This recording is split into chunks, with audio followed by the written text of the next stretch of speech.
Good morning, all. I hope everyone is doing good and fine. Today, we are going to continue with our lectures which are going on matrix algebra.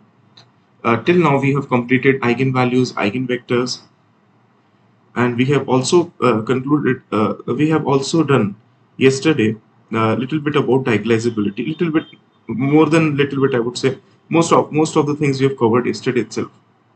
Today, we are going to see a few past year questions, a few more questions, so that our concepts becomes very strengthened. And once we do this, I hope that from tomorrow onwards we are going to start with linear algebra. Linear algebra is a branch of mathematics which is quite useful in physics, at least specifically in your quantum mechanics. It plays a major role. Quantum mechanics is divided into two parts. One is called as the wave mechanics, which is propounded by Schrodinger, and another one is called as the matrix mechanics, whose founding father is mainly Werner Heisenberg. So, if you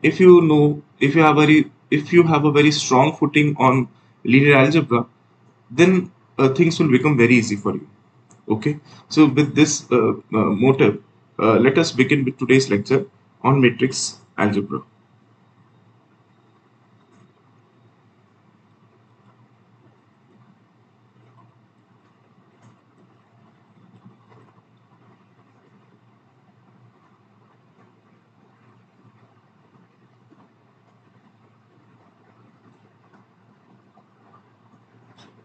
Okay, so yesterday we were doing diagonalizability, and let us start from there only. Let us start from there only.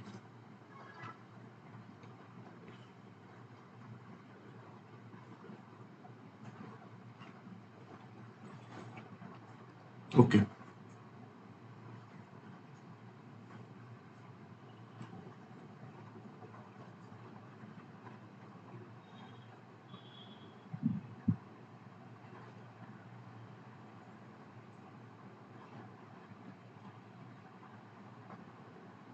okay. So let us diagonalize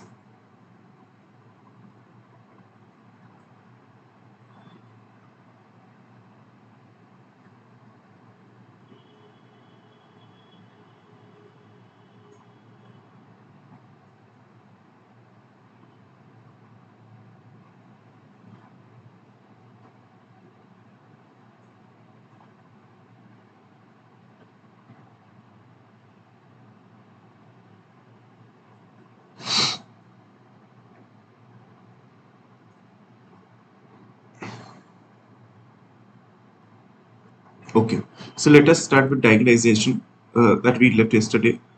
Let us diagonalize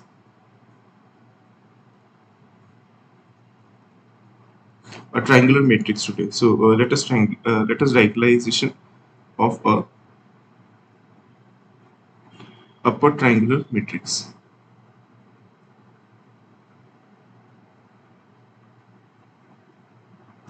Diagonalization of a upper triangular matrix. And for simplicity, let us take a matrix of 2 cross 2. So consider a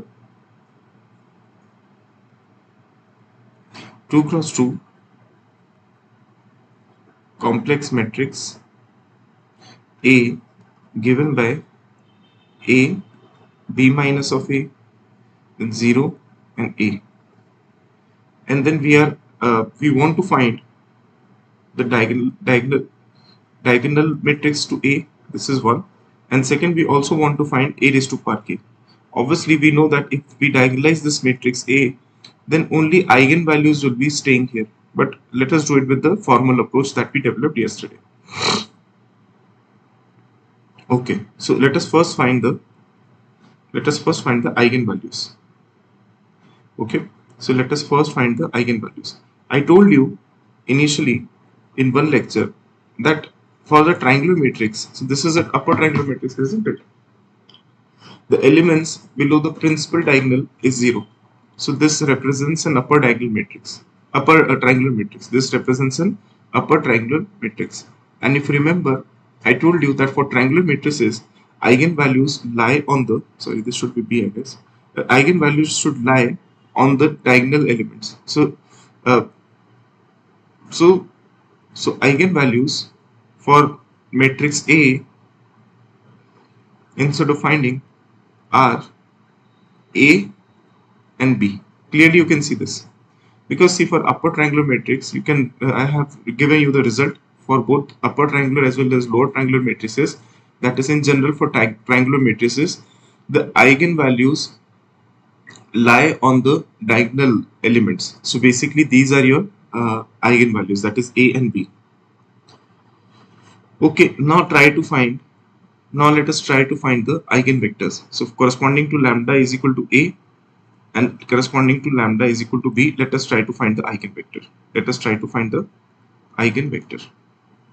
So corresponding to lambda is equals to A, the eigenvector would be simply 0. Here it would be A minus of B. Sorry, here it is B minus of A. Here again it would be B minus of A, and here again it would be 0 times x1 x2 equal to 0. What does it yield me? It yields me that x2 would be equal to what? 0, and x1 can belong to any real number r. So what I'll take, for simplicity, I will take 1 0. Okay, so this would be my this thing. Here what do I get? Here I have A minus of B. Here B minus A was given to me. The other matrix was, I think, 0. Another one was again 0. And here you had x1, x2 equal to 0. So here from the first equation, it's quite clear that x1 should be equals to x2. Now let us take the eigenvector to be 1, 1. Now from this, if you remember, if this is your eigenvector v2, this is your eigenvector v1, you can normalize it also. Then the S matrix that is used for the diagonalization is nothing but it is equals to this, which implies what? It is equals to 1 0 and 1 1. And what would be S inverse? I told you yesterday, for finding S inverse you don't have to pay much effort, just swap these values. So 1 1 would swap, and here negative would come, and negative of 0 is simply 0. Now what one needs to find is S inverse AS, right? This is what we want to find. What is S inverse? 1 minus 1, 0 and 1. What is A? I think A is A here. It is B minus A here. It is 0 here. It is B here. It is 1 minus 1, 0 and 1, right? It is 0 1, right? So this is what it is. S is this. So what I'll get? I will get 1 minus 1, 0 and 1 here. And here if I try to find, it will be like A. Here it would be like B simply. Here it would be like 0, and here it would be like B. If I can just see again, fine, A plus B minus A, fine, 0, okay. And then I will get, okay, right? This is how it is. And from here I can get A, B minus B, 0, B. So eventually what I got A, B, 0, 0, which was expected. I told you that for the triangular matrix, the diagonal elements are nothing but the eigenvalues. So this is how you can obtain the diagonal of the matrix. Now let us try to find A raised to power k, where k belongs to natural. Let us try to find A raised to power k, where k belongs to natural. Let us try to find A k raised to power k, where k belongs to natural. So as we did yesterday, let us do the same. If I am operating S inverse, let's say this is the diagonal matrix, what you can say. Okay, so yesterday, if let's say this is my diagonal matrix, I am writing D is equals to S inverse AS, right? So I can write that A is nothing but it is equal to S D S inverse, right? And if I do a square also, what it will be equals to S D S inverse, again S D S inverse. This is identity. What you are getting, you will be getting S D square S inverse. So likewise, if you continue it to a to the k times, what you'll get, you'll get a raised to power k is equals to S a raised to power k S inverse. Sorry, D raised to power k S inverse. And when it comes to diagonal matrices, if you are doing power k, these power k will be applied here. You can confirm it your own self that if I have a diagonal matrix, let's say D, which is equals to what, which is equals to A, 0, 0 and B, and if I'm doing D raised to power k here, it will be equals to what? It would be equals to A raised to power k, 0, 0 and B raised to power k here, right? So this is how it would be. Now you see, if I want to find a raised to power k, what would be a raised to power k now? So a raised to power k would be s is what? S was I think 1, 1, 1 and 0. And here d raised to power k is what? It is a raised to power k 0, 0, b raised to power k. And what is s inverse? It is 1, minus 1, 0 and 1. I hope now you will be able to find it. Okay. So I hope this would be equals to what? A raised to power k here. It would be equals to a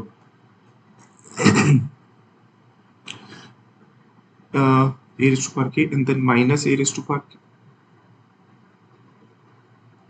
0 b raised to power k. Okay, and then you have this 1, 1, 0 and 1. What you will be getting out of this? You will be getting out of this a raised to power k, then b raised to power k minus a raised to power k here, 0 and I think b raised to power k. So this is how, this is what your value would be. So this is what your value would be. So a raised to power k can be written in this fashion. So clearly we can diagonalize our upper triangular matrices in this fashion. I hope everybody has got the point. If there is any doubt, kindly let me know. I'll wait for a minute to entertain the doubt and then I shall go ahead.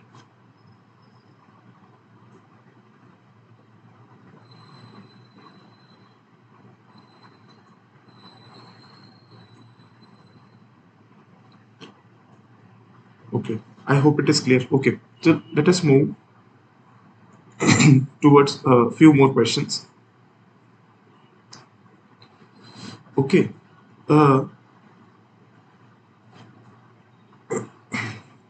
in particular, for a few matrices, we can do a few more. I am going to write a few more results.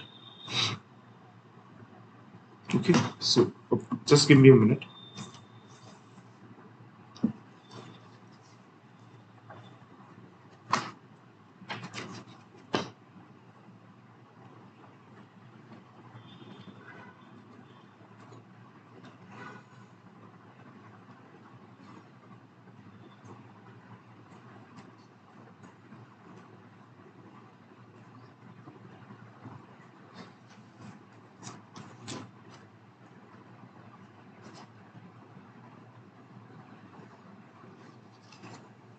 Okay, so now let us develop a new. We'll do a few more things, but let us just write a few more things regarding some special matrices. So one of the special matrix that I want to discuss today is the exponential of A.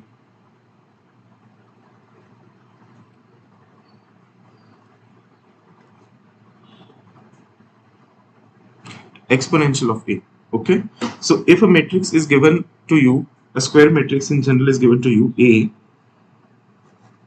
and let's say this A is a square matrix of order n cross n, then exponential of A is defined as, you just remember this result, exponential of A is defined as summation k equals to 0 to infinite 1 upon k factorial, and then you have this a raised to power k. So this is how you define your matrix exponential. This is how you define your matrix exponential. This is how I define my matrix exponential. Just the definition.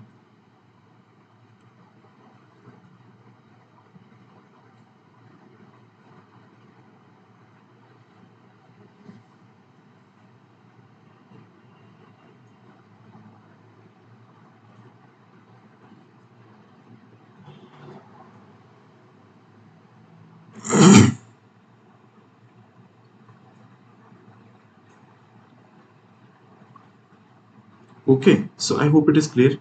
Now, particular case I'm discussing, and then I'll write a result which is true for every matrix A.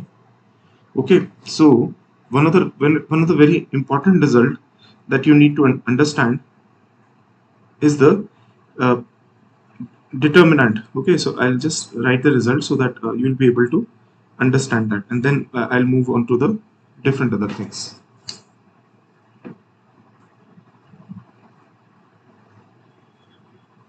Okay, just give me a minute.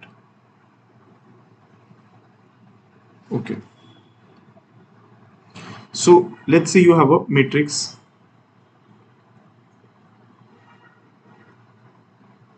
Let's say you have a matrix. Okay, and something called as a Jordan canonical form will come, and that I'm not uh, writing right now. I'll explain you Jordan canonical form later on, but just understand. Let's say A is a matrix. I'm just writing, which can be expressed in. We'll come to this later on. Which can be expressed in Jordan canonical form. What is this? We'll come to on this later on. But just understand there is some form, let's say, called as a Jordan canonical form. And A can be diagonalized using a matrix D. So A can be diagonalized into a matrix D. So I know that D would be equals to P inverse AP. What would be D? D would be a diagonal matrix. D would be a diagonal matrix whose entries would be nothing but the eigenvalues of A, whose entries will be eigenvalues of A. E raised to power e raised to power d would be what? So let's say if the eigenvalues of A are lambda 1, lambda 2, lambda 3, dash dash dash lambda n. So what would be e raised to power d? E raised to power d would be e ki power lambda 1, e ki power lambda 2, e ki power lambda. Okay, this is what happens. So for example, whenever you have a function and if that function is applied over the diagonal matrix, the function gets applied on the diagonal elements. This is something that you can remember right now as a result. All these things we may see in our linear algebra course in quite greater detail. But right now, as I said, that don't focus on this thing, whatever I've written. I'll explain you later on as we move on into linear algebra. But right now, understand that A be a matrix. If A be a matrix, uh, then A be a matrix which can be represented in Jordan canonical form, and A can be reduced to a diagonal matrix, let's say D, then A can be written as PD, P inverse, and e ki power A can be written as e ki power D, P inverse. E ki power A can be written as e ki power D, P e ki power D, P inverse. This is quite easy to see, as I told you, that if I want to, let's say, write A ki power K. So what would be A ki power K? I know it would be equals to P D ki power K, P inverse. Now if I divide it by 1 upon K factorial, here also, and here also. So this will give me a ki power k upon k factorial, which is in this form. Okay. Then if I write let's say I write 1 upon k minus 1 factorial a ki power k minus 1. So here you will get e ki power d e k ki power k minus 1 factorial p inverse. You add them up, and if you add them up on the left hand side, you will get e ki power a, and here on the right hand side you will get p e ki power d p inverse. This is quite easy to see, as I told you earlier also. You can do it by on your own self. Okay, now if I operate a determinant on both sides, what I'll get? I'll get determinant of p, I'll get e ki power d, I'll get p inverse here. and I can write it as determinant P, then I can write determinant e raised to power d, and then I can write determinant of P inverse. Okay, now remember what would be determinant of e raised to power d. Remember, d is a diagonal matrix, e to power d is also diagonal matrix. It would be nothing but it would be product of the diagonal elements.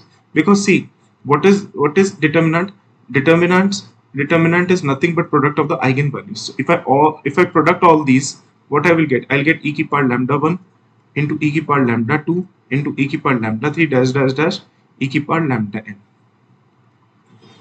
Okay, now if that is the case, then determinant of e raised to power a would be equals to what? Determinant p and determinant p inverse would be what? This would be 1. Okay, because determinant p inverse I can write 1 upon determinant of p, so this will remain, and this is equals to e to power lambda 1 e to power lambda 2 e to power lambda 1 plus lambda 2 dash dash dash lambda n. What is this? This is nothing but it is equals to the trace of a. So determinant of e raised to power a is equal to e raised to power trace of a. This is an important result. I would urge you to remember this. Although this will invoke, or this will require you to know what are Jordan canonical forms as well in order to know the proper derivation. But right now I have just let you know that just remember that if A can be written into Jordan canonical form, this is what I have done. And on the technicality of Jordan canonical form, we'll come on that particular thing later on. Right now, just focus on the result. The result is that determinant e raised to power a is equal to e raised to power trace. Okay,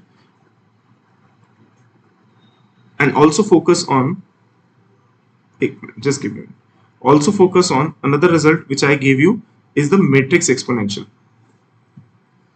is the case of the matrix exponential.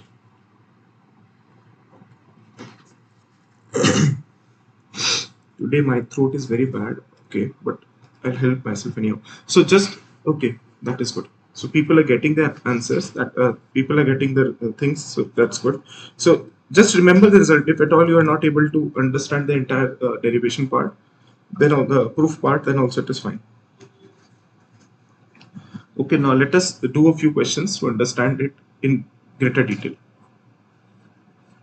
So let us do a question which appeared in TI for examination.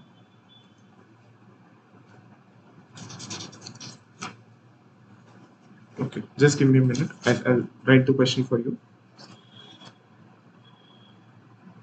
Okay, so question is, okay, so question is, if a 2 cross 2 matrix, if a 2 cross 2 matrix M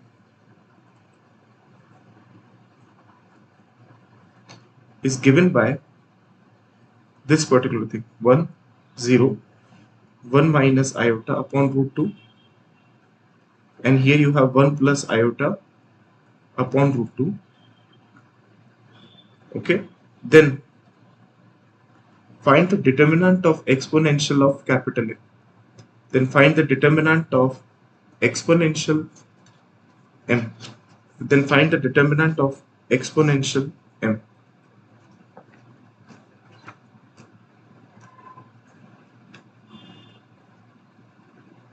So I told you what all you need to do, as I told you the result above, just use the result above. The result says that determinant of e raised to power a is e raised to power trace of a. And what do you think trace of a is?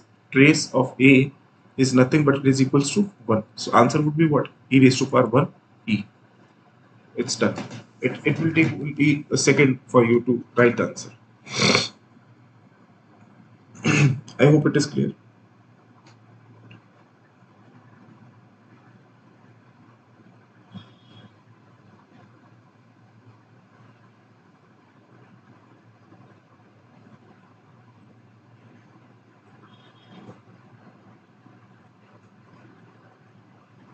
Okay, so now let us move to another question.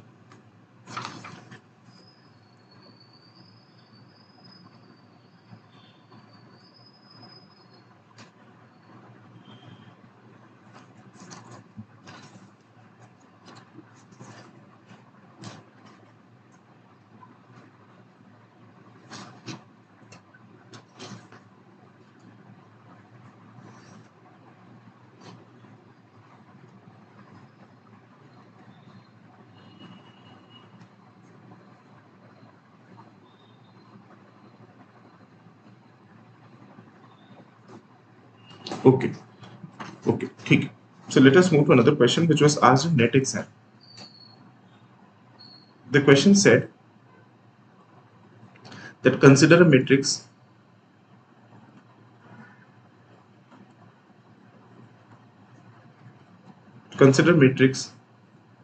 1 1 1 1 1 1 and 1 1 1. Then the eigenvalues are then the eigenvalues of this matrix are: option number 1 was given as 0 1 2, option number B was given as 0 0 3, option number C was given as 1 1 1, and option number D was given as minus 1 1 and 3. And it was also asked to simplify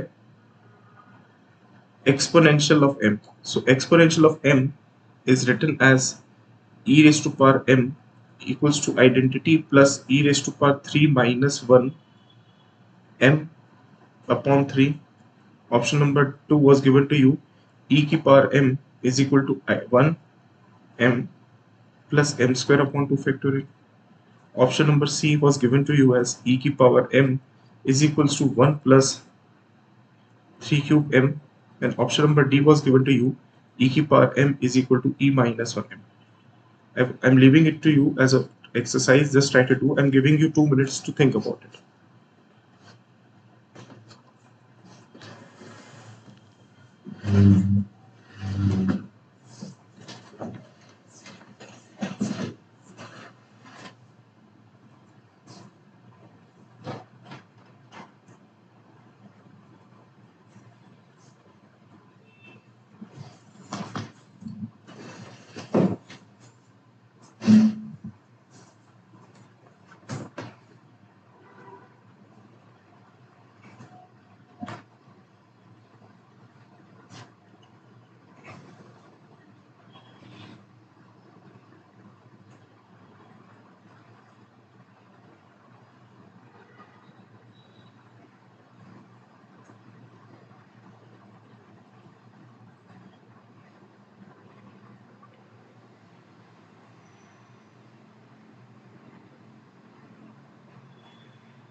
I hope people might have got the answer. Let us start with the question. Okay. So question says that if all the entries are 1, 1, 1, 1. So let us start with one of the simple base. So I'll start with one of the simple base and then we'll develop a general result. Although the proof of this general result will be more clear when you study rank in greater detail. And so that we'll do later on. But now let us develop a result. So let's say if I have a 2 cross 2 matrix with all the elements 1, and if I try to find the eigenvalues, what it would be? It would be equals to 1 minus lambda square minus 1 equals to 0. So 1 minus lambda, and here you are getting 1, right? It is 1 minus lambda, 1 minus lambda, and this would be 1. So this is what it is going to be. So here you can see it would be lambda square minus 2 lambda plus 1 minus 1 equal to 0. So the answer you are getting is lambda is equal to 0 and lambda is equal to 2. Okay. Okay. Now, if you have a 3 cross 3 matrix, so if you have 1, so I'll write 1 minus lambda here, 1, 1, here I will write 1, here I will write 1 minus lambda, here I will write 1, here I will write 1, here I will write 1, here I will write 1 minus lambda. Okay. So if I try to write, if I try to find the, what you can say, if I try to find the determinant for this, what it would be? It would be 1 minus lambda times 1 minus lambda square minus 1, and then you have this, see, and then you have this plus 1, and this is 1 minus 1 minus lambda equals to 0. Okay, so this is how it is going to be. Now you see, if I try to simplify this equation, what I'll get 1 minus lambda, this would be lambda square minus 2 lambda, this would be minus, this would get cancelled, this would be plus lambda, and here it would be plus, this 1 minus 1 would go away, and this plus lambda is equal to 0. And what you are going to get? You are going to get lambda square minus 2 lambda minus lambda cube plus 2 lambda square plus 2 lambda equal to 0. So this would get cancelled. I hope I have not made any mistake. Okay, and what am I getting? I'm getting lambda cube minus 3 lambda square equal to 0. From here you can know that lambda square comes out to be 0, and here lambda is equal to 3 comes out. So you have two roots. So 0 is a repeated root here of order 2, and there is another one is 3. So from this, I'm not saying that this is the right proof I will give you a little bit later on when we're going to study a little bit of more linear algebra. But right now, just think about the pattern that it is showing. So one can, I'm writing a result. So if you have a n cross n matrix, if you have a n cross n matrix with all the entries 1, if you have a n cross n matrix with all the entries 1, so if you have a n cross n matrix with all the entries 1, please remember result. The result says that the eigenvalues will be 0 with algebraic multiplicity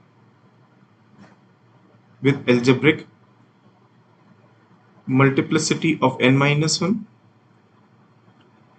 and other eigenvalue would be simply the trace.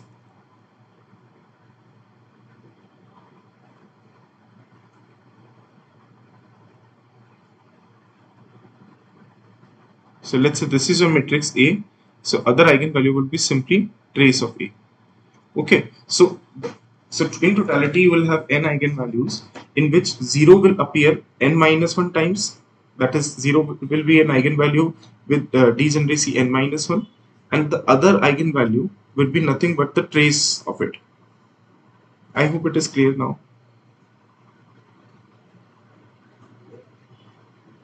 Okay. Okay, so although I'm saying it's not a proof in general, but just remember this result. And this is something that you can, it's quite evident on 2 cross 2 and 3 cross 3 matrices also. Okay, so from this, if you just think about the question says that the eigenvalues will be what? So eigenvalue would be 0, 0, and 3. Because this is a 3 cross 3 matrix, so 0 eigenvalues degeneracy, or you can say the algebraic multiplicity of the eigenvalue 0 would be 2, and the other eigenvalue would be the trace of it. So trace is 1, 1, 1 plus 1 plus 1, which is 3. I hope it is clear till now. Now you see, if I tell you this particular thing,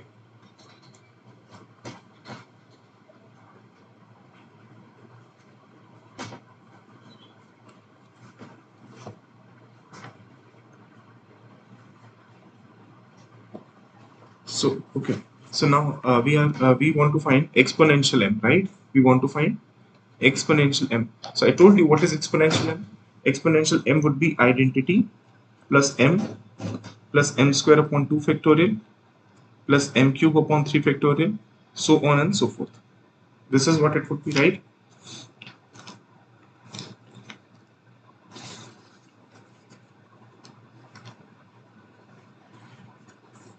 right? So I guess now if see, if you do once I'm doing it for you. Let's say if I want to calculate m square, what would be m square? It would be 1 1 1 1 1 1 1 1 1 times 1 1 1. So 1 1 1 1 1 1 1 1 1. So what will happen if you do this? This will be 3 3 3 3 3 3 3 3 and 3. This is something that you can easily see.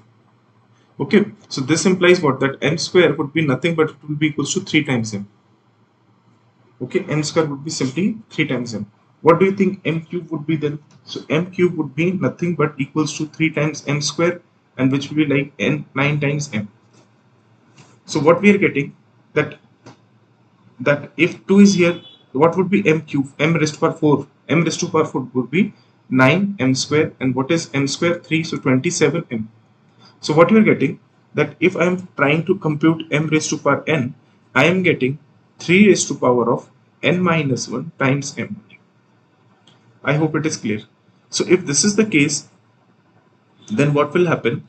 If I write exponential m, I will get identity plus m plus, what should I write? I should write 3 times m divided by 2 factorial. Then what? Then 9 times m upon again 3 factorial, 2 factorial. Here it would be 2 factorial, here it would be 3 factorial, and things will continue likewise. So if I actually do one thing, if I just take e raised to power m here, identity here, and if I take a m common out, if I take uh, in fact m, and I should divide it by 3 as well, right? So that would be good. If I divide it by 3 also, this will be 3. This would be 3 square upon 2 factorial. This would be 3 cube upon 3 factorial, and so on and so forth. Just remember exponential. What is exponential in general? This is 1 plus x square upon 2 factorial, x cube upon 3 factorial, so on and so forth. So if you compute e to power 3, what it is equal to? 1 plus 3 square upon 2 factorial, 3 cube upon 3 factorial, so on and so forth. So eventually what I can do, I can write e raised to power m is equals to identity plus m upon 3, and here it would be equals to what? Here it would be equals to e raised to power 3 minus 1. It would be e raised to power 3 minus 1. So e raised to power m is equals to identity plus m times e raised to power 3 minus 1. M by 3, sorry, m by 3 times e raised to power 3 minus 1. I hope it is clear.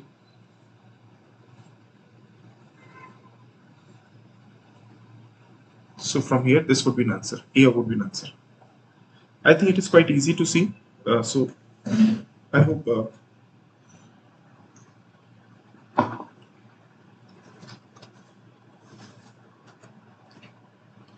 Okay, good. Let us go a little bit further.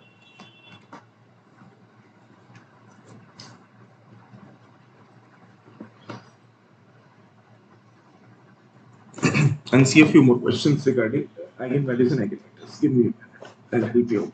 Okay, one question was pending also. Okay, so that question also we may see today. One question was pending from the previous lecture also. We may see today.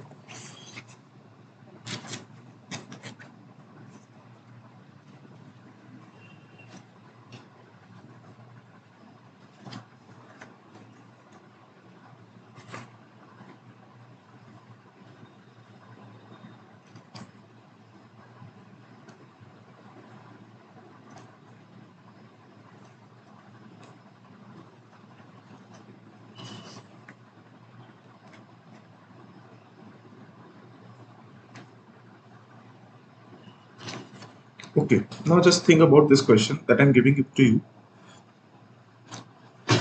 Okay, so let oh,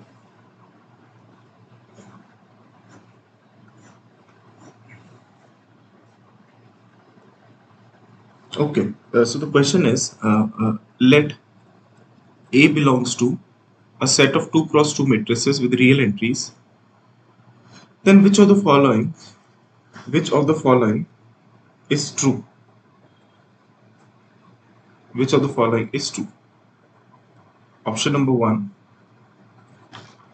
if trace A whole square is greater than 4 times determinant of A, then A is diagonalizable over R.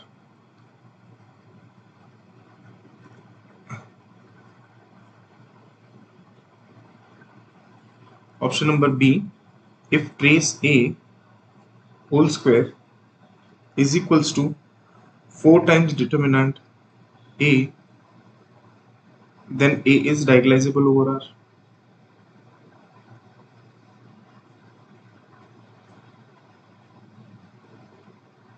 And C,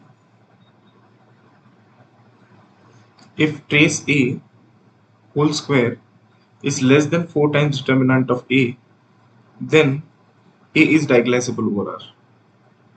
Which do you think would be a correct option? If A belongs to a set of 2 cross 2 matrix with real entries, then which do you think would be the correct answer? So let me do it for you, don't worry. So see, if you remember, I told you that what did I tell you?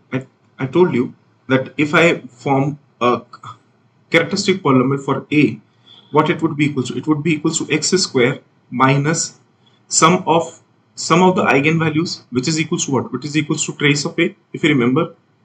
See, if there is a characteristic polynomial, let's say this is a 2 cross 2 characteristic polynomial, then what will happen? It will be like x square minus sum of roots. And what are sum of roots here? So what is the root of a characteristic polynomial? It is eigenvalues, right? Into plus product of roots. What would be sum of roots? Sum of roots would be nothing but they would be trace of A. Because after all, eigenvalues, if they are summed, which is equal to trace of A plus, here you will get the determinant of A, right? So product of roots is given by what? It is given by the determinant of the eigenvalues. Is that clear? See, product of the eigenvalues is equals to what? It is equals to determinant of the matrix, right? So let's say you have a matrix A whose eigenvalues you get lambda 1 and lambda 2. The product will be what? It will be equals to determinant of A, right? And if I want to write the characteristic polynomial, what would be a characteristic polynomial corresponding to a 2 cross 2 matrix? It would be a quadratic one. And to write quadratic one, you can say that quadratic is what? X square. Quadratic is what? Minus sum of roots plus product of roots, right? So if I solve this up, this particular thing, I know that the roots are given by the roots are we can know about the roots by using the discriminant. What would be discriminant? Discriminant would be minus 4 times determinant of A. Now there will be 3 cases generated. If this is greater than 0, then roots will be real and distinct. Real and distinct. If it is equal to 0, then roots will be equal. And if it is less than 0, then roots will be imaginary. So the option number C cancels out, because it says that A is diagonalizable over R. No, because if trace A whole square is less than determinant 4 times determinant of A, then the roots will be imaginary. It cannot be real. So it is not diagonalizable over R. Is that clear?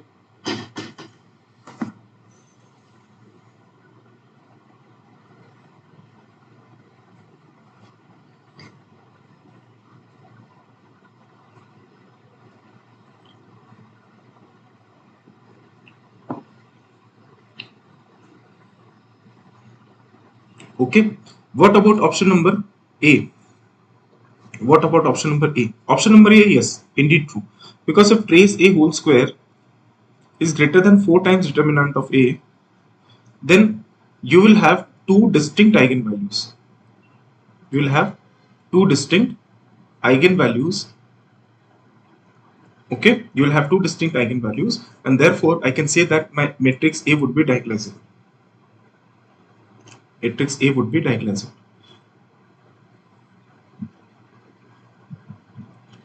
Now for option number B, there is a problem. What is the problem? It says that if trace A whole square is equal to determinant of 4 times determinant of A, is A diagonalizable over R? Let us take one example and understand. Let us take counter example of this 0, 1, 0, 0. Okay, what would be trace A? Trace A would be 0. What would be determinant of A? Determinant of A would be 0. So basically 4 trace A is equal to 4 times determinant of A.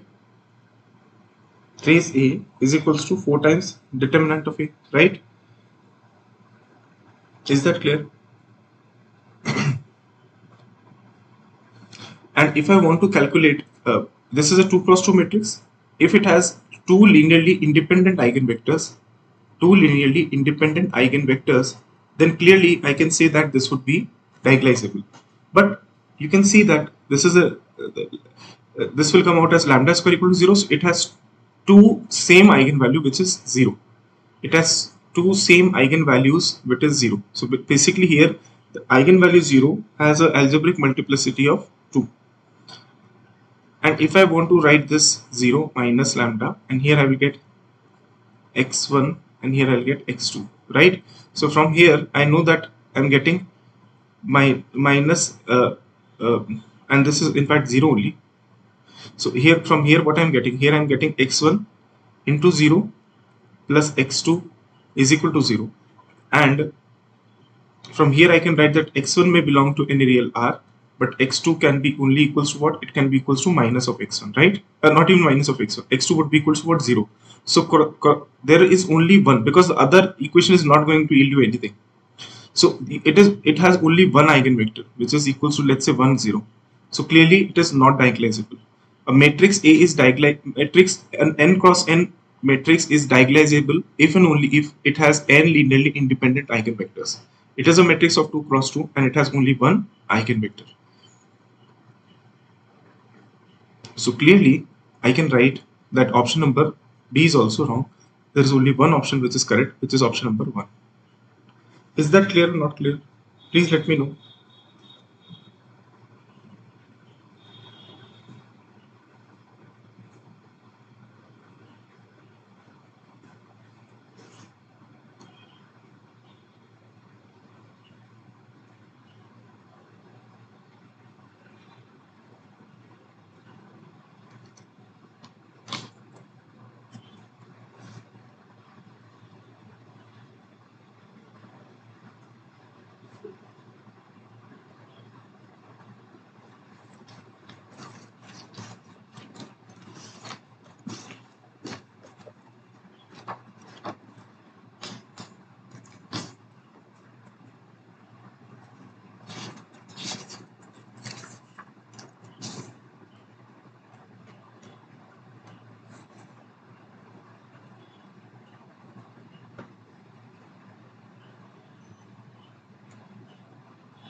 Okay, is that clear or not clear? Please let me know.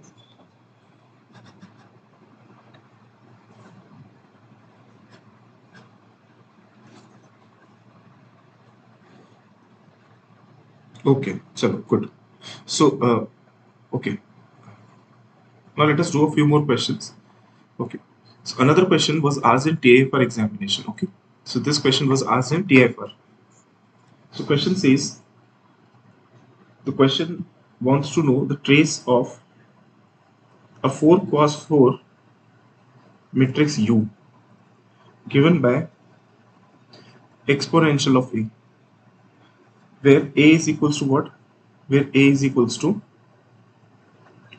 0, 0, 0, and here you have a pi by 4, here you have 0, 0, minus pi by 4 and 0, again 0, pi by 4, 0, 0, and you have a minus pi by 4, 0, 0, and 0. Okay, so matrix U is equals to exponential of A, and A is given by this, and it is equals to what? This was asked in TI for examination. It was asked in TI for examination. Okay, and it is asking trace.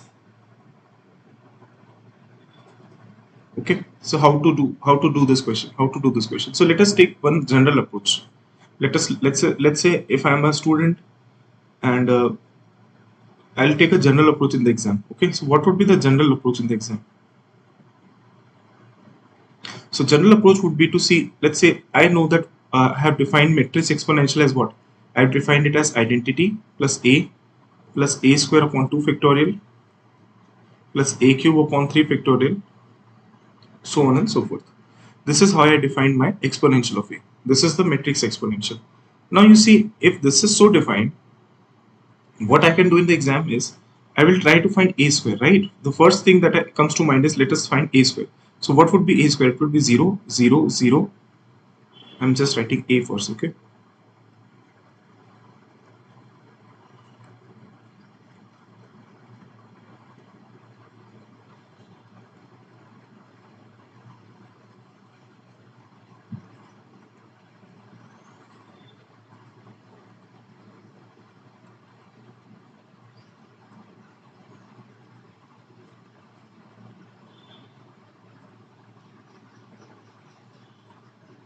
Okay, so if I want to find this, what I will get? I will simply get from here. So I'll get, I think, minus pi square upon 16, right? This is what I'm going to get. Then this is, I think, completely 0. I should have written it in a better manner. Okay, just keep it.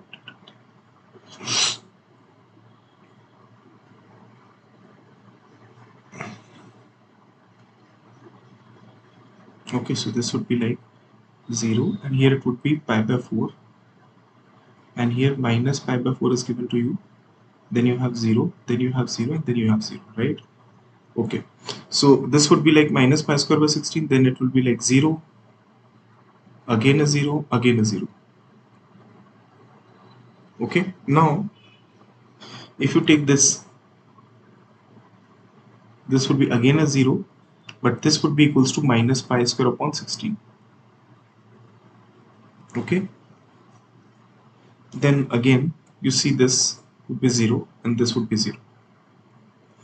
Again you see this would be 0, 0, minus pi square by 16.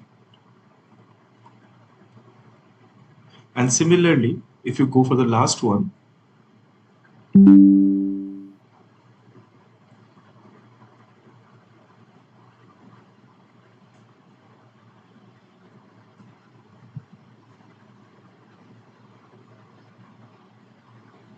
it would be 0, 0, 0. I'm so sorry, this is minus pi square by 16. Overall, this would be equals to minus pi square upon 16 identity. This would be minus pi square upon 16 identity. This is what your a square would be, right?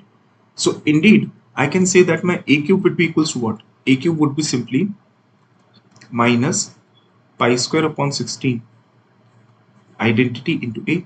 So it would be equals to minus pi square upon 16 times identity, right? As times a.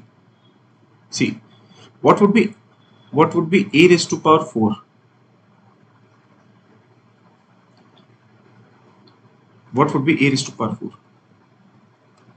A raised to power 4 would be uh, minus pi square upon 16.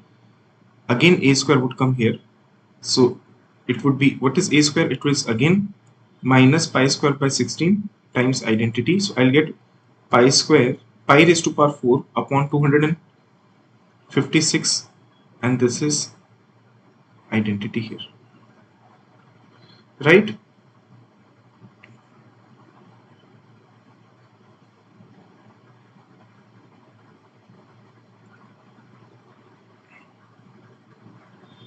I hope it is clear.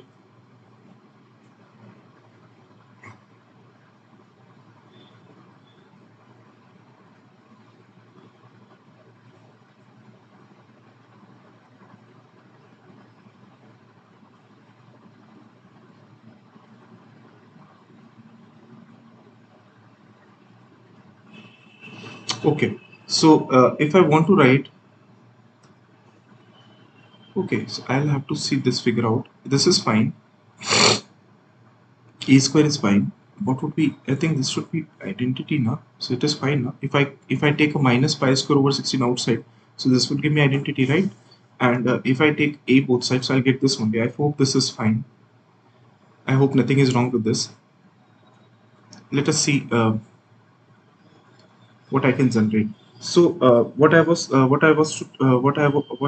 wanted to tell you. uh, okay. Okay,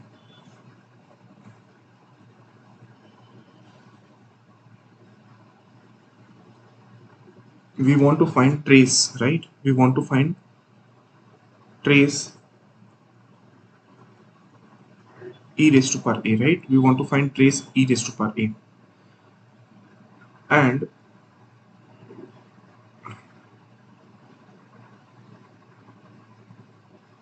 just give me a minute. Let me think over it.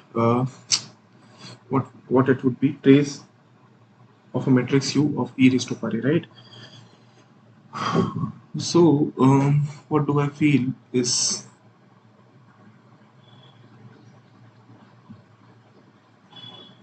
okay, let me write it once so that I'll be able to understand then what is happening. Okay, so if I want to write e raised to power a, it is equals to what? It is equals to identity plus a. Okay, and then I should have this plus a square upon 2 factorial, right?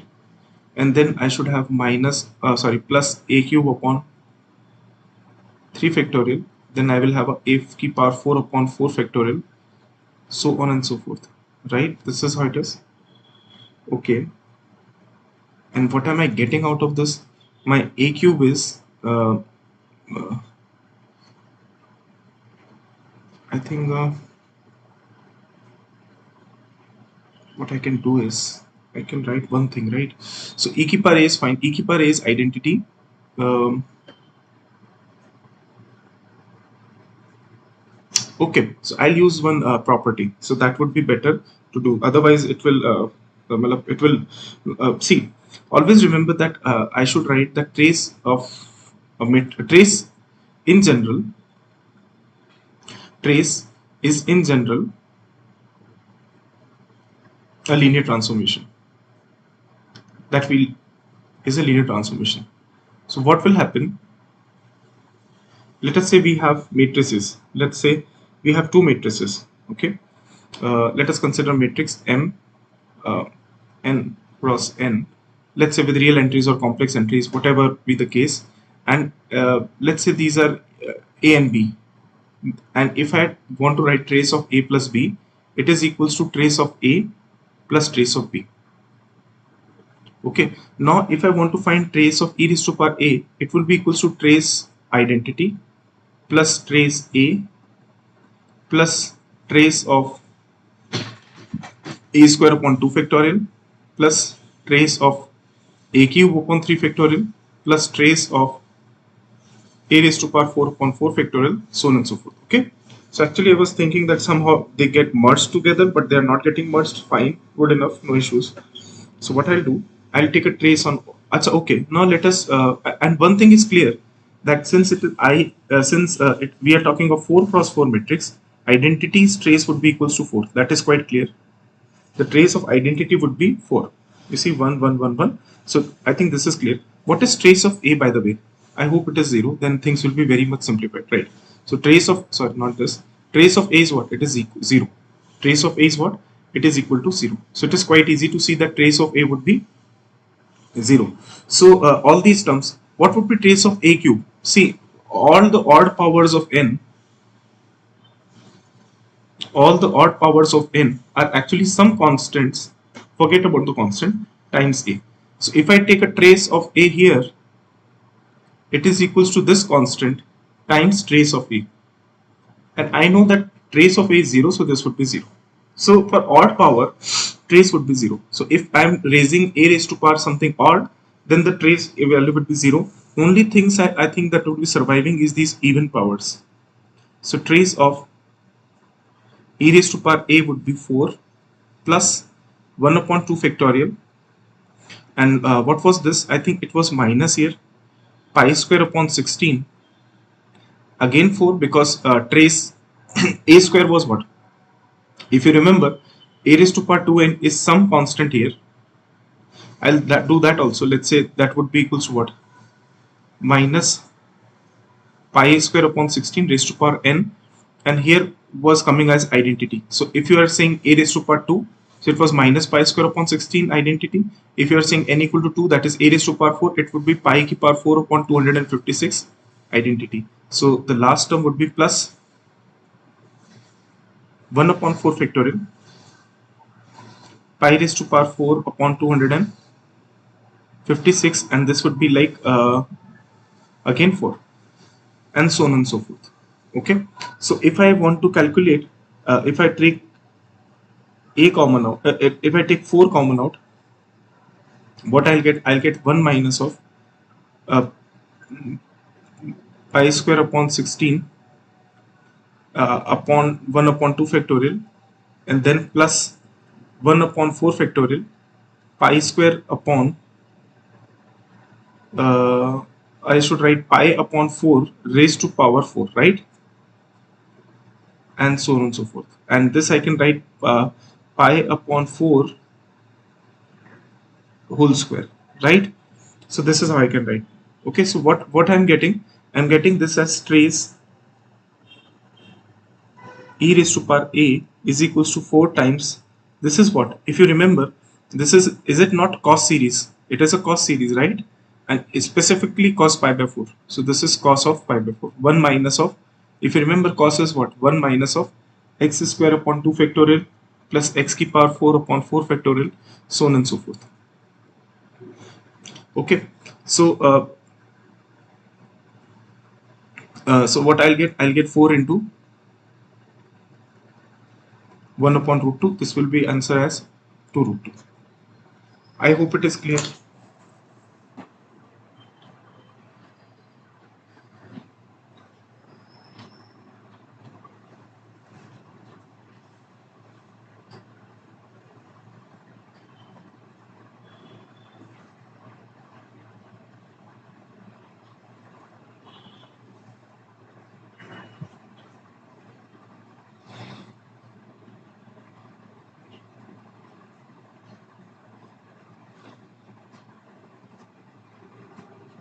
I hope it is clear.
Okay, I hope it is clear.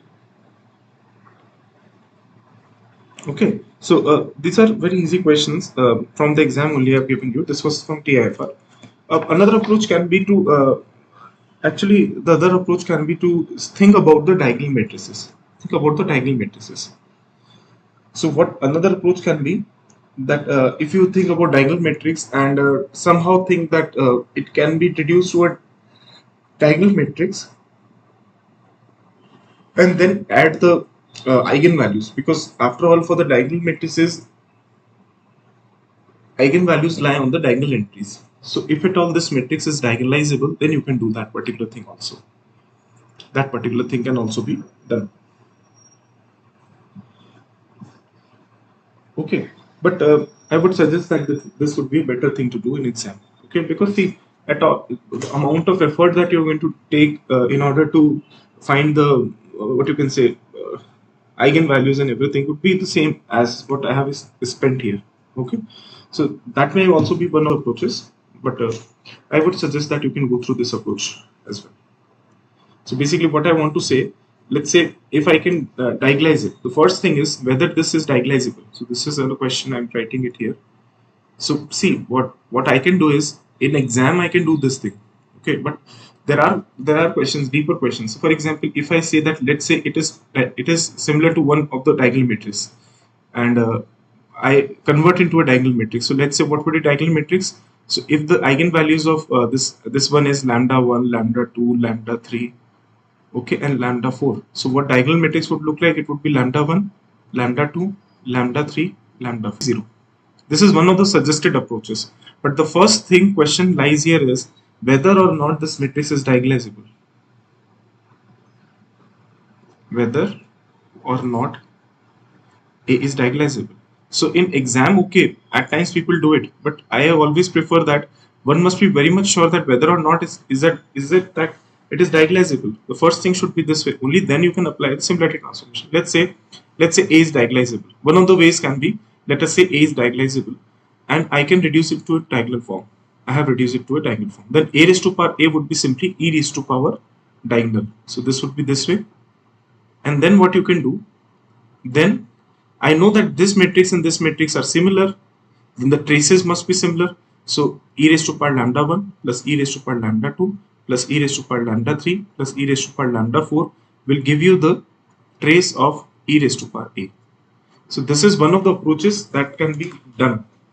But the first thing that you would ask yourself is whether this matrix is diagonalizable or not, and that should be answered first, and then you can proceed to this particular way of doing things also.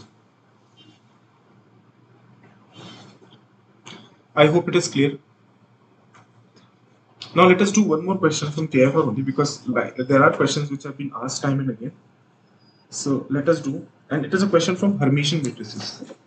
It is a question from Hermitian matrices. And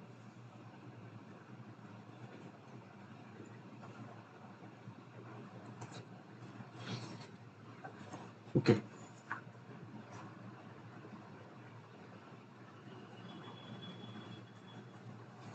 Okay. And so question says that, okay. So question says that that the product, question I'm writing it here. Question says that the product Mn of two Hermitian matrices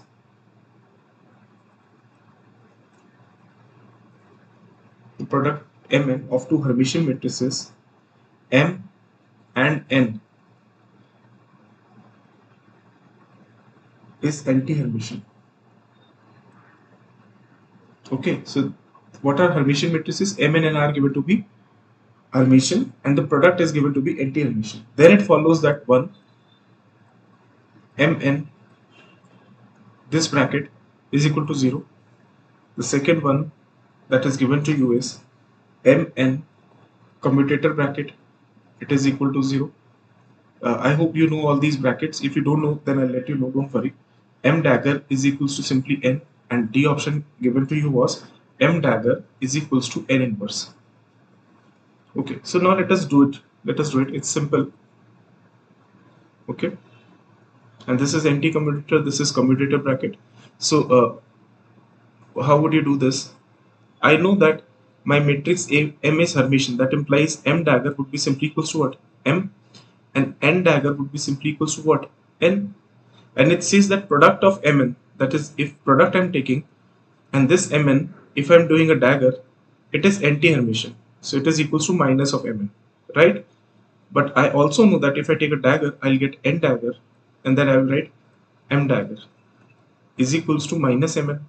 And I know that what is N dagger, it is equals to simply N, and what is M dagger, it is simply equals to M, is equals to minus of Mn. That implies Nm Or you can write both ways. Mn plus Nm is equal to 0. If I want to express it in form of brackets, then this anti-commutator bracket Mn would be 0. So I think option number A should be the correct answer. This was also asked in TI for exam. I hope it is clear. All these questions are not that difficult. Uh, so I told you that today we are going to dedicate a little bit of to our questions, and tomorrow also we'll do some questions, and then we'll start with the linear algebra. Today my throat is very bad, that's why I'm not teaching very with great vigor.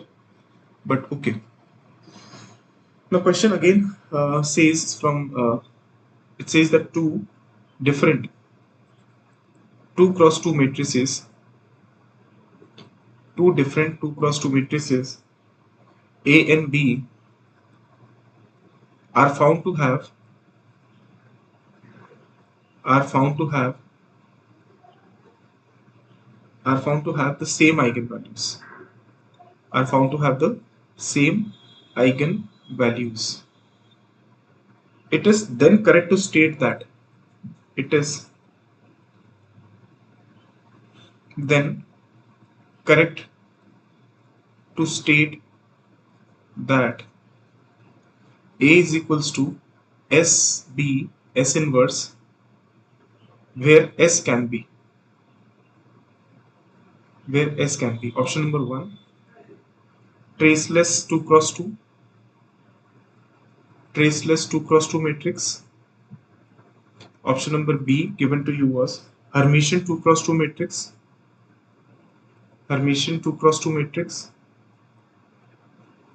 And then we have this option number C given to us as unitary 2 cross 2 matrix.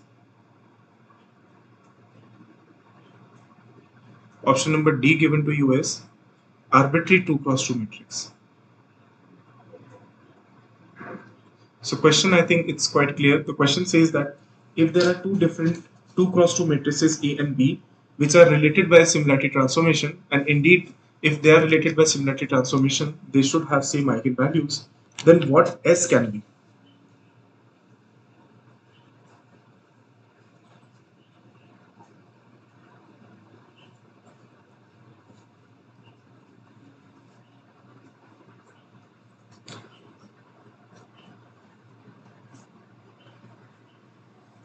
So if you remember, okay, there is not much information given to us in this question. Only thing that we can do is we can recollect two of the statements, and that would give you an appropriate answer. S can be, okay, it can be. So okay, the question was quite, I can say that it was not that specific question. They should have given some specificity, but they refrained from doing so. So now let us think about what we have studied till now. We have studied that any Hermitian matrix.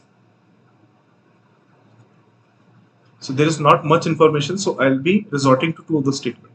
Any Hermitian matrix can be diagonalized using a unitary transformation, if you remember. Unitary transformation.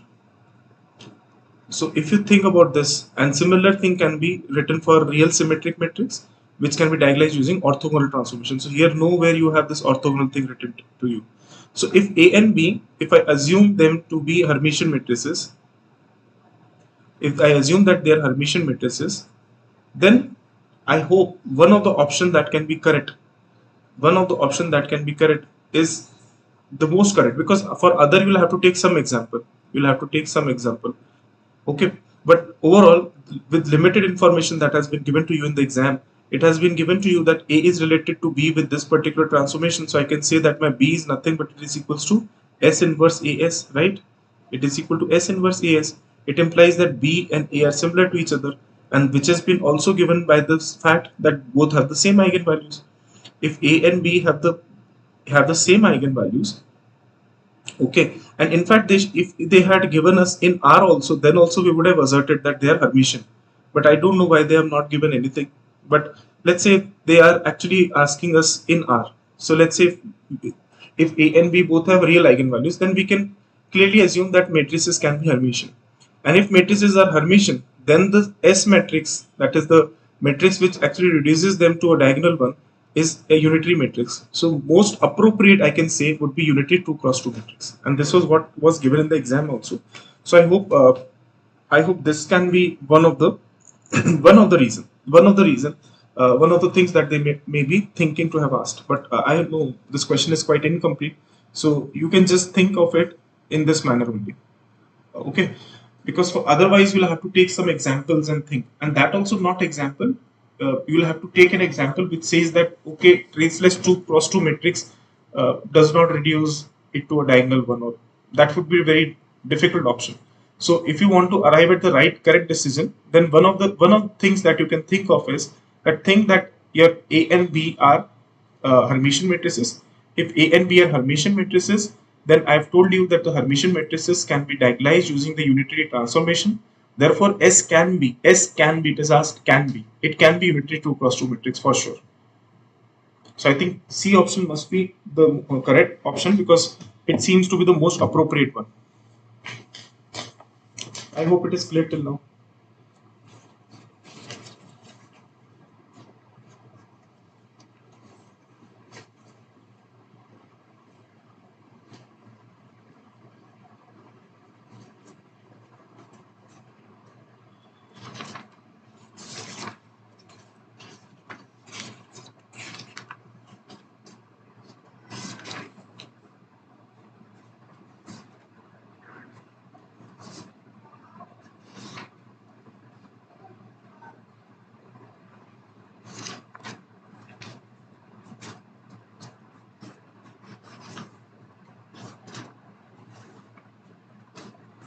I hope it is clear. Please let me know if there is any doubt.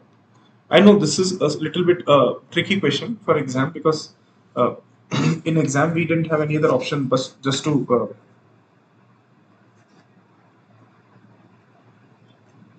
okay, now think about this question that is coming up to you, and this is again an easy question. See, the question that was asked, it was asked in net exam, and the question was, let us say that if I have a matrix given by 0 minus of n3, and then I had n2, and here it was given as n3 0 minus of n1, and then I have minus n2 n1 and again a 0, and n1 n2 n3 n1 n2 n3 are components of unit vector are components of unit vector are components of unit vector, then the eigenvalues are option number 1, which was given to you, was 0 iota and minus iota. Option number 2 that was given to you was 0 1 and minus 1. Option number C that was given to you was 0 1 plus iota and minus iota minus 1, and option number D that was given to you was 0 0 and 0.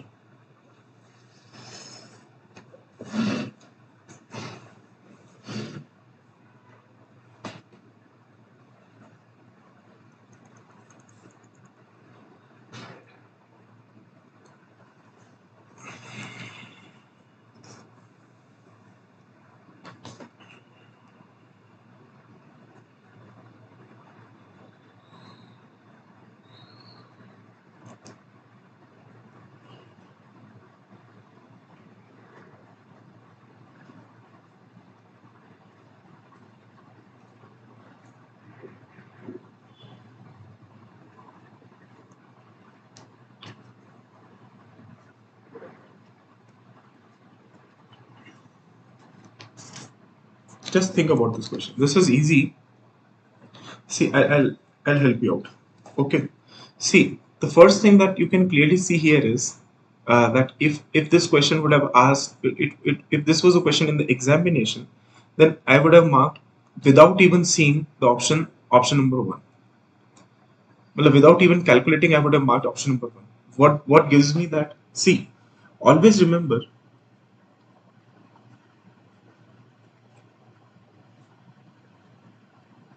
always remember that for a skew a skew symmetric matrix, for a skew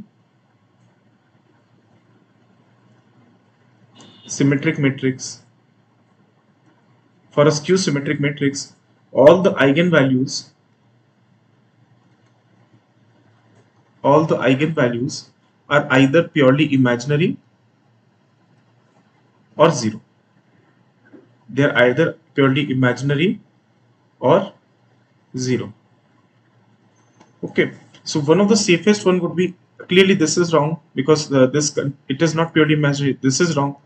Okay, this may be one of the options that we can see, and this may be one of the options that we can see. This may be one of the options that we can see, and so is that fine?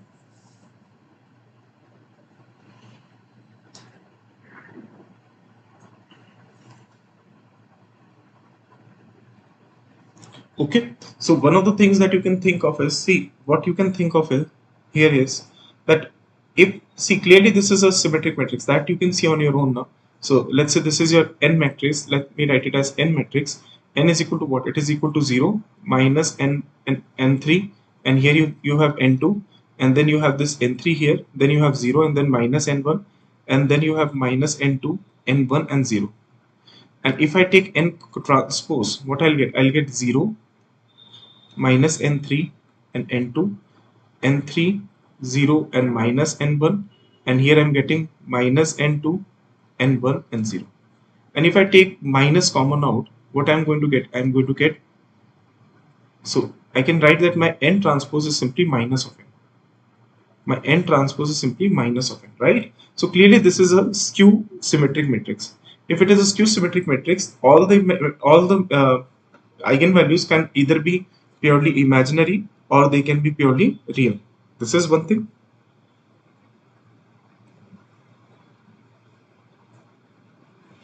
Another thing that can be thought of is that now you're in a confusion, because see, it can be this also, it can be this also. Okay, so now what I can do is I can take a square of this matrix. Why I'm taking square? Because I know that because these n1, n2, n3s are what? These are components of unit vector. So I can assert that my n1 square, n2 square plus n3 square is equals to what? It is equals to 1. So what trick I'm going to use in the exam? Because see, in exam it's not always easy. You're, see, I'm not saying that I cannot do with minus, but I always prefer going with an easier approach if there are things that you can do. So let me try to find n square. What would be n square? N square would be this n3, and there would be 0, and here it would be minus n1, and then you'll have minus n2, n1, and 0. Okay, so what would be n square? It would be like this. I'm writing it here for once so that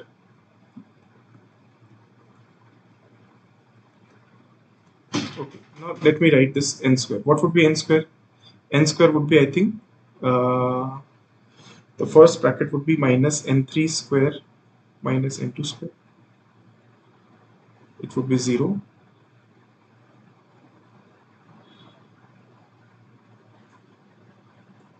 I think the last term would be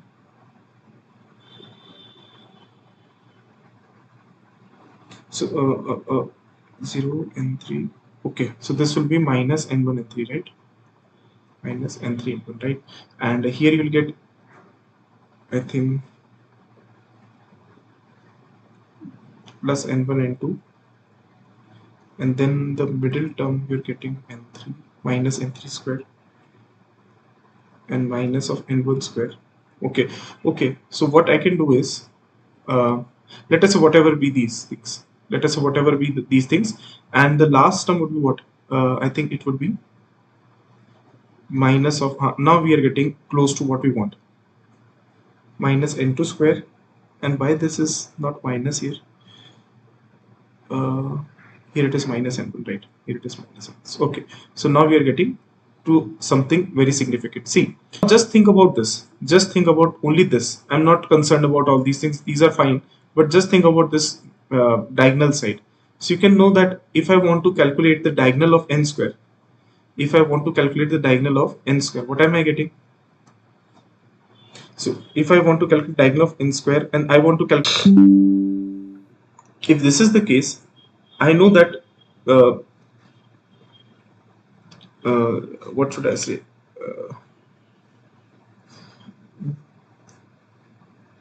Okay, and let us say that if I have a matrix A whose eigenvalues are lambda 1, lambda 2 A, and here if I want to find trace from here, it would be trace of lambda 1 raised to power n, lambda 2 raised to power n plus lambda 3. If I take a 0 square, if I take iota square, and if I take another iota minus iota square, so what I will get?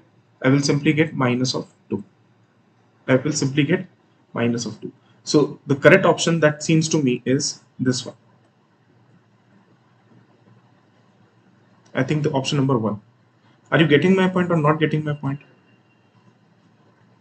Okay, so this is something that I've done without getting into this approach of finding imprecisely by lambda and everything. Is that clear? Please let me know.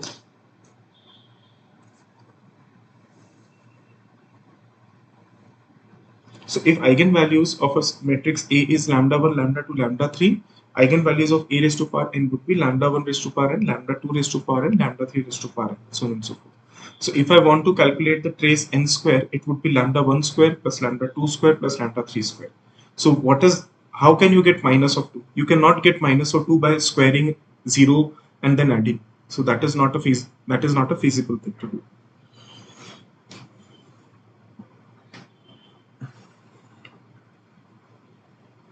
Okay, so now let us do one more question and then we'll meet tomorrow. I hope that by tomorrow my throat gets back in shape and then we'll go with all vigor. Okay, now let us try to do one question, that is last question. Okay, and it is again from TIFR. So people in TIFR have asked some good questions, really good questions. So I'm taking much of them. I think net question, this was good. And all others were like finding eigenvalues and eigenvectors. That is something that I hope that you will be able to do.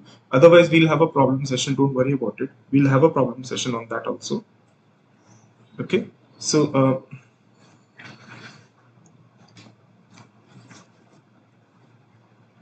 it says that a unitary matrix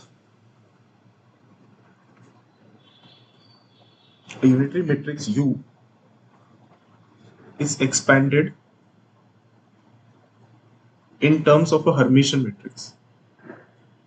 In terms of a Hermitian matrix,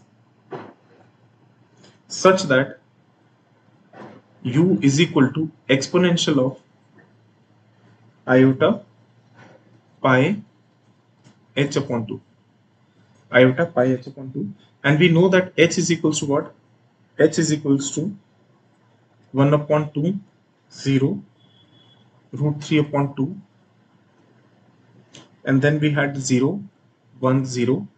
And we had, I think, root over 3 upon 2, 0, and minus 1 upon 2.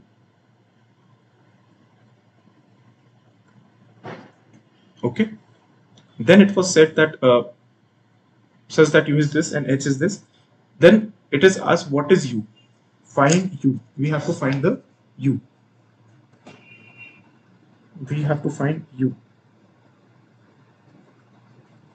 And options given to us were, should I write the options? Okay, I'll have to write the options. Tomorrow I'll somehow get the snapshot of the same. So our time would be not wasted that much.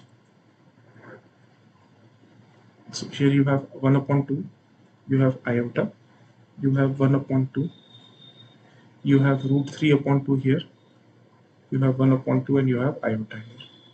Okay, then option number B given to you is iota upon 2, 0, iota, root 3 by 2, 0, iota 0, and you have this iota, root 3 upon 2, 0, minus iota upon 2. Option number C, 1, 0, root 3, 0, 2, 0, root 3, 0, and minus 1. And option number D is 2 iota, 1, and root 3 by 2, 1, 2 iota, 0, and root 3 by 2, 0, and 2 iota. Okay, this is what is your D option. Okay, now you just think what will be the correct answer to this. See, it is given that a unitary matrix U is expanded in terms of the Hermitian matrix such that U is given by exponential iota pi upon 2h, where h is given by this. Just think about all these terms. So Just think about all these terms.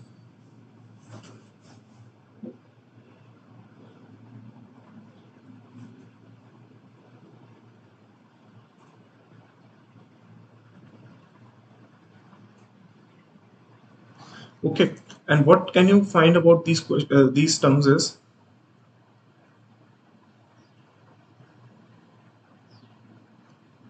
okay, what you can find about these terms is that uh,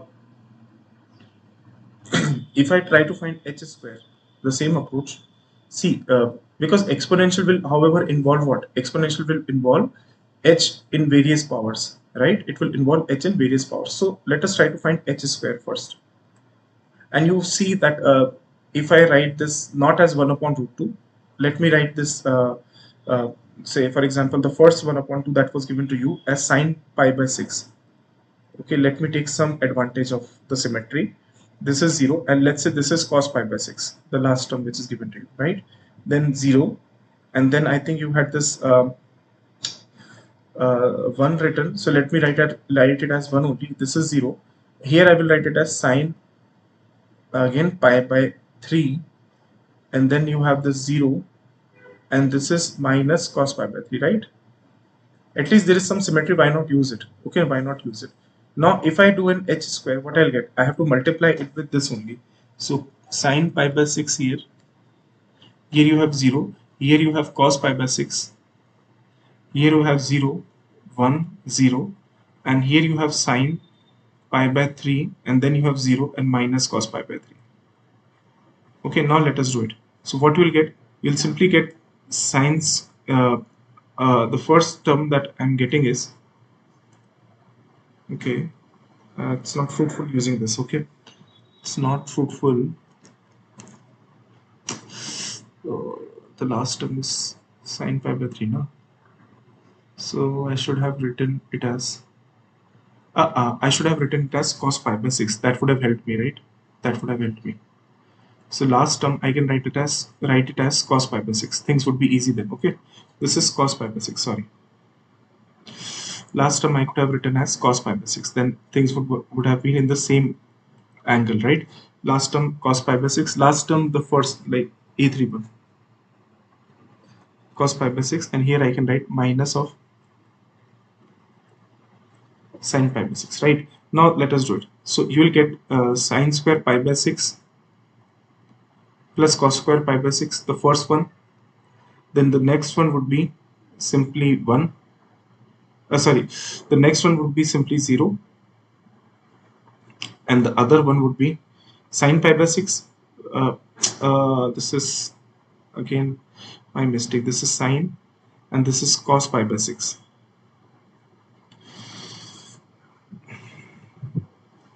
Forget about this. Okay, forget about this. This is cos pi by 6. Okay, so things will become easy.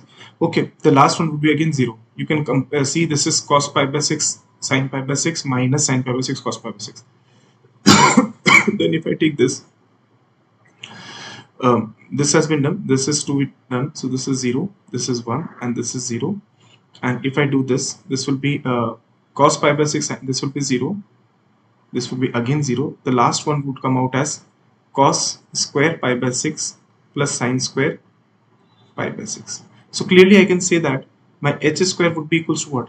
Now this is like previous question that I did it for you. H I know. H square is equal to what? H square is equal to identity. What would be h cube? H cube would be again simply h. What would be h ki power 4? H ki power 4 would be h square. Okay. Now if you want to write your u, it is equals to what? It is equal to identity plus h.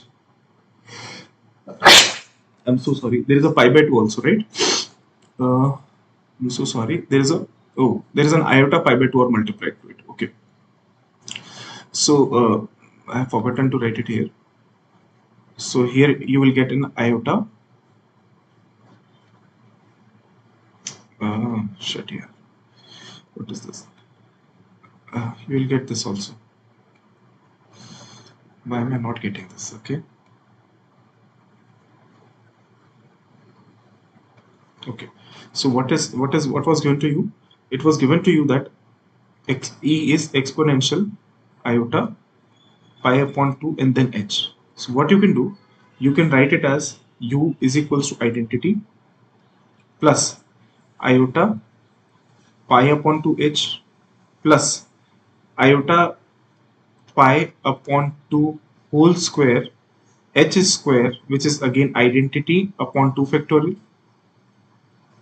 Okay, then you had this plus iota pi upon 2 whole cube 1 upon 3 factorial, and then you had this h cube, which is simply equals to h, and the last one, like till the one that I have calculated, it is an infinite series, so it will go on raised to power 4. H ki power 4 is simply h square upon 4 factorial, so on and so forth. Okay, I hope it is clear.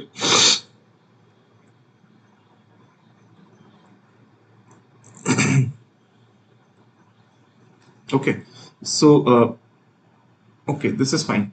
Now I know that my h I so this is what I'm getting as identity. Let us take identity things in one bracket and then h things in another bracket. So it is like identity 1 plus 1 minus, sorry, 1 minus 1 upon 2 factorial, and then you are getting pi upon 2 whole square, then plus 1 upon 4 factorial, pi upon 2 raised to power 4, and here you have this, okay, not this, h square, and h square is what? H square is identity now, so it is fine. So h square is again identity, so I'll write identity, and so on and so forth. And another one that I'm getting here is simply h. So here I can take, I think, iota and h common. So I'll take iota and h common here. And in fact, I can even take iota h by 2 or something. No, let me take iota and h common. So what I'll get, I will simply get pi upon 2, then minus of, because iota cube is minus iota. So I'll get, okay, this is a good pattern. Okay, so this will be my pi upon 2 whole cube, and then you have 1 upon 3 factorial, and I think the next term would be pi upon 2 raised to power 5 into 1 upon 5 factorial, because iota raised to power 4 into iota. Okay, and then there would be some infinite terms going on. Just think about this. Just think about this. What you feel has come on surface. So you can clearly see that this is nothing but this is cos, and this is nothing but this is sine. So I can write that u is equals to identity cos pi by 2 and plus iota h sine pi by 2. And cos pi by 2 is 0, so forget about it. You are going to get iota h, and sine pi by 2 is 1. H you already know. H you already know. All you need to do is multiply with iota. So your unitary matrix U would be iota into h. So I hope you would be able to find the right answer to this. In TFR, the answer is this. Okay, okay, clearly this is. So in TFR, you can expect such questions to be asked. Not that difficult, but not that easy as well. So you have to think upon all these things.